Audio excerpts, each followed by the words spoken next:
SM Studio, Documentary and History Production. Established 2024. ఒక ప్రభుత్వ వంతెన కట్టాలంటే ఇంజనీర్లు ఎంత పకడ్బందీగా వ్యవహరిస్తారో మనం చూస్తూనే ఉంటాం కదా. ఎంత సిమెంట్ పడుతుంది, ఇనుము ఎంత వాడాలి, మట్టి బలం ఎంత, ఇలా ప్రతి అంగుళం ఖచ్చితమైన కొలతలతో డిజైన్ చేస్తారు.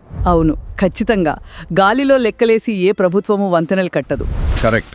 కానీ ఇక్కడ ఆశ్చర్యకరమైన విషయం ఏంటంటే, కోట్లాది మంది జీవితాలను మార్చేసే రిజర్వేషన్ల లాంటి పెద్ద విధాన నిర్ణయాల దగ్గరకు వచ్చేసరికి కొన్నిసార్లు అసలు కనీస డేటా లేకుండా కళ్ళు మూసుకుని అడుగులేస్తుంటారు. నిజమే.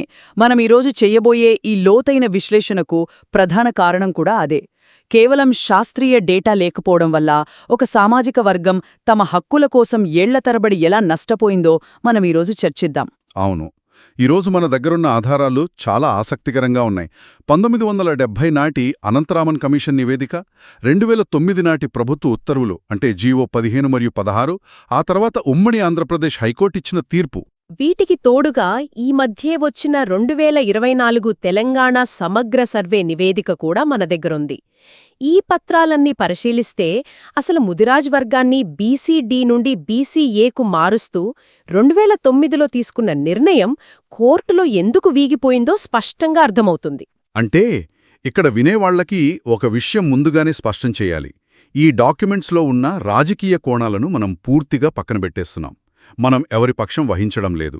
కేవలం చట్టం, సామాజిక న్యాయం, ముఖ్యంగా ఆ డేటాలేమి అనే అంశం గురించే మాట్లాడుకోబోతున్నాం.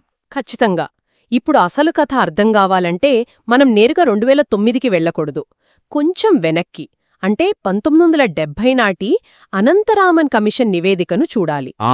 ఆ కమిషనే కదా బీసీలను ఏ, బి, సి, డి గ్రూపులుగా విభజించింది. అవునవును, అదే.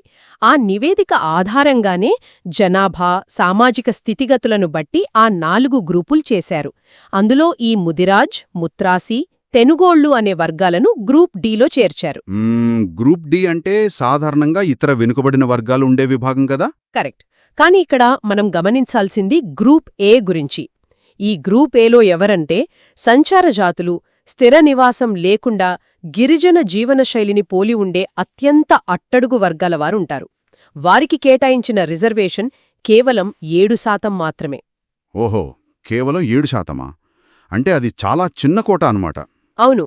ముదిరాజ్ వర్గం దాదాపు 4 దశాబ్దాల పాటు ఆ గ్రూప్ డిలోనే ఉంది. కానీ 2009లో వైఎస్ రాజశేఖర్ రెడ్డి గారి ప్రభుత్వ హయాంలో ఒక అనూహ్యమైన మార్పు జరిగింది.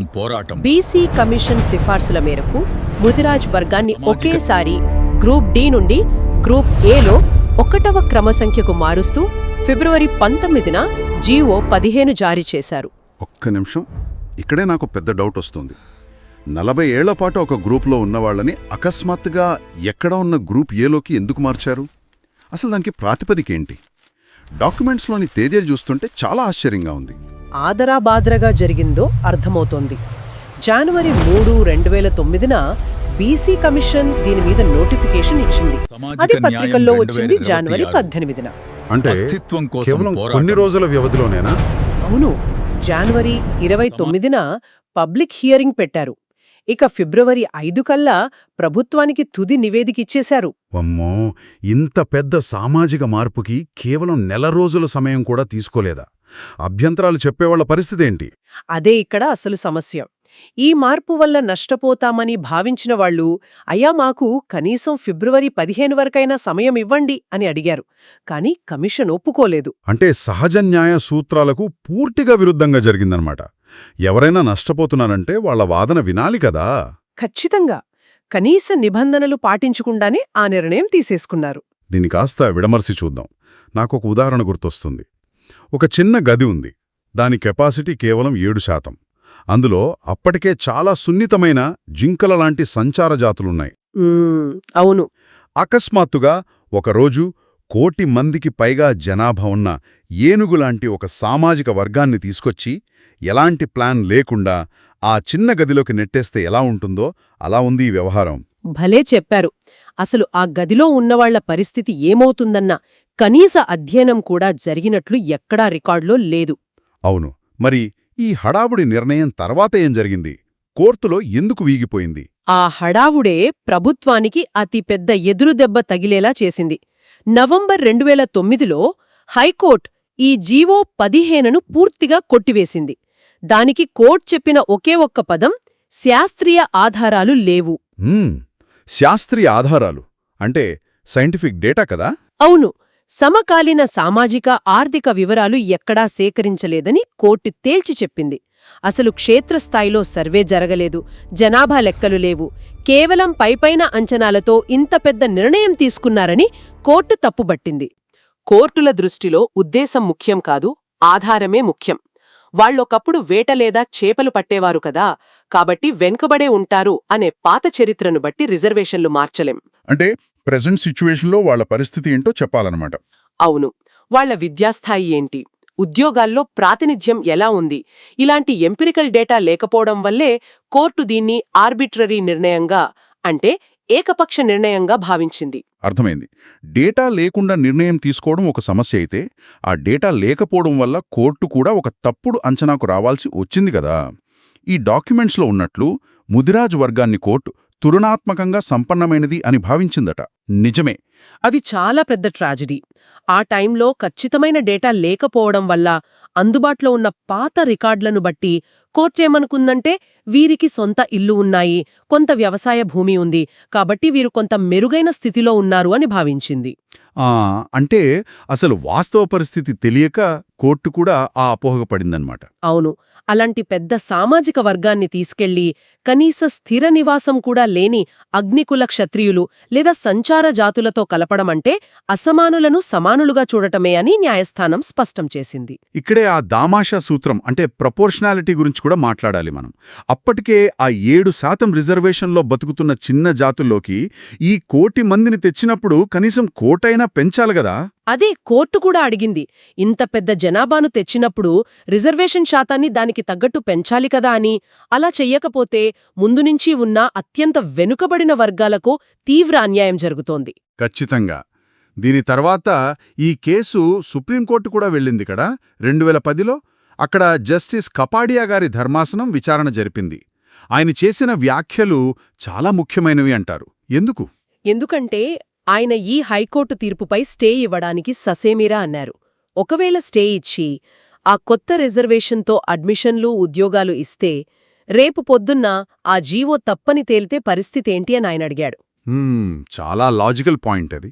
అవును, ఆ మధ్యలో అనర్హులు పొందిన లాభాన్ని వెనక్కి తీసుకోలేము, అలాగే నష్టపోయిన అసలైన సంచార జాతుల విద్యార్థుల 5 ఏళ్ల కాలాన్ని వెనక్కి తీసుకురాలేము కదా అన్నారు. దీన్నే ఆయన కాలచక్రాన్ని వెనక్కి తిప్పలేము అని చాలా పవర్ఫుల్గా చెప్పారు. అబ్బా, కాలచక్రాన్ని వెనక్కి తిప్పలేము వింటుంటేనే దాని వెనకున్న డెప్త్ అర్థమవుతుంది. ఒక విధానం సరైన లెక్కలు లేకుండా చేస్తే అది అసలు లబ్ధిదారులకే ఎంత ముప్పు తెస్తోందో ఇది నిరూపిస్తోంది. ఖచ్చితంగా.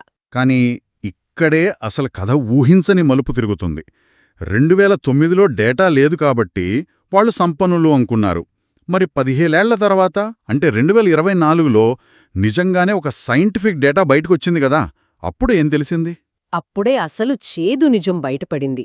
తెలంగాణ ప్రభుత్వం 2024 నవంబర్లో సామాజిక, ఆర్థిక, విద్య, ఉపాధి, రాజకీయ, కుల సర్వే అదే CEEPC సర్వే నిర్వహించింది. దీని ఫలితాలు 2026 ఏప్రిల్లో వచ్చాయి. ఈ సర్వేలో వెనుకబాటుతనాన్ని ఎలా కొల్చారసలు? ఇందులో ఏకంగా 42 పారామీటర్లతో ఒక కాంపోజిట్ బ్యాక్వర్డ్నెస్ ఇండెక్స్ అంటే CBI స్కోర్ను రూపొందించారు. స్కోరు ఎంత ఎక్కువ ఉంటే అంత వెనుకబడి ఉన్నట్లు లెక్క. ఓహో, అంటే స్కోర్ పెరిగితే పేదరికం ఎక్కువ అన్నమాట. మరి ఆ స్కోర్లు ఎలా వచ్చాయి?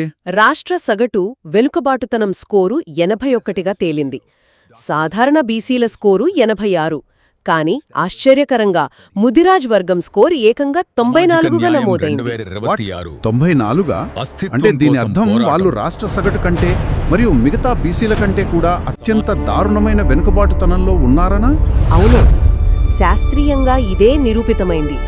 విద్యలో, ఉపాధిలో వాళ్ళు ఎంత వెనుకబడి ఉన్నారో ఆ డేటా కళ్లకు కట్టింది.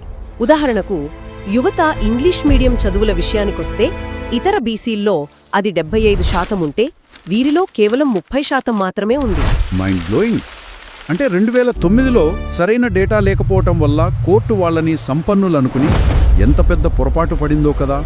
ఒకవేళ ఆనాడే ప్రభుత్వం ఈ సర్వే చేసి ఈ 94 అనే అంకెల బలాన్ని చూపించుంటే వాళ్ళకప్పుడే గ్రూప్ ఏ హోదా దక్కేది.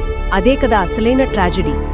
విధాన నిర్ణయాలకు శాస్త్రీయ డేటా అనేది కేవలం ఒక ఫార్మాలిటీ కాదు, అది అట్టడుగు వర్గాల భవిష్యత్తును నిర్ణయించే జీవనాడి. అవును, డేటా లేకపోవటం వల్ల ఒక సామాజిక వర్గం 15 ఏళ్ల పాటు న్యాయం కోసం ఎలా పోరాడాల్సి వచ్చిందో ఇది స్పష్టం చేస్తోంది.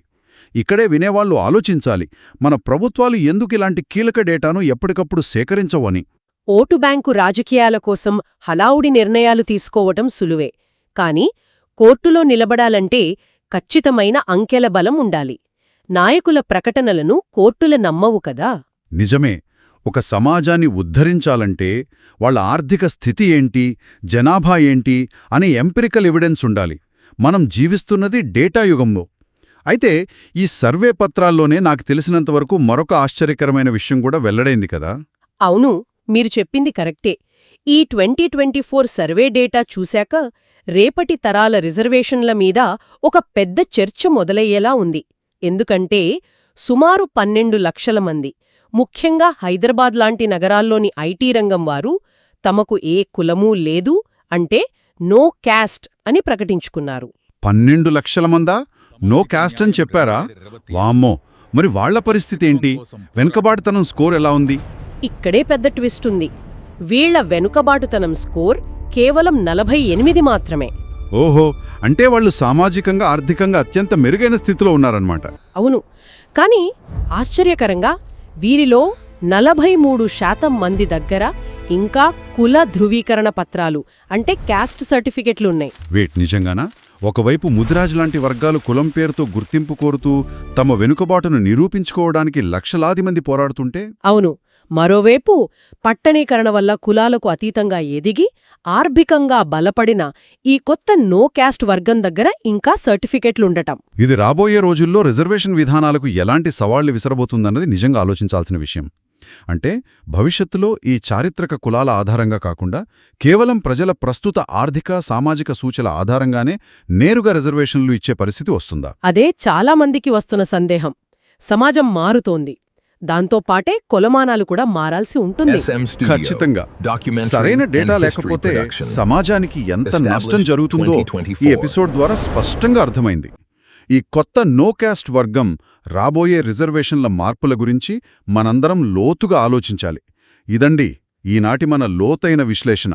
మళ్ళీ కలుద్దాం.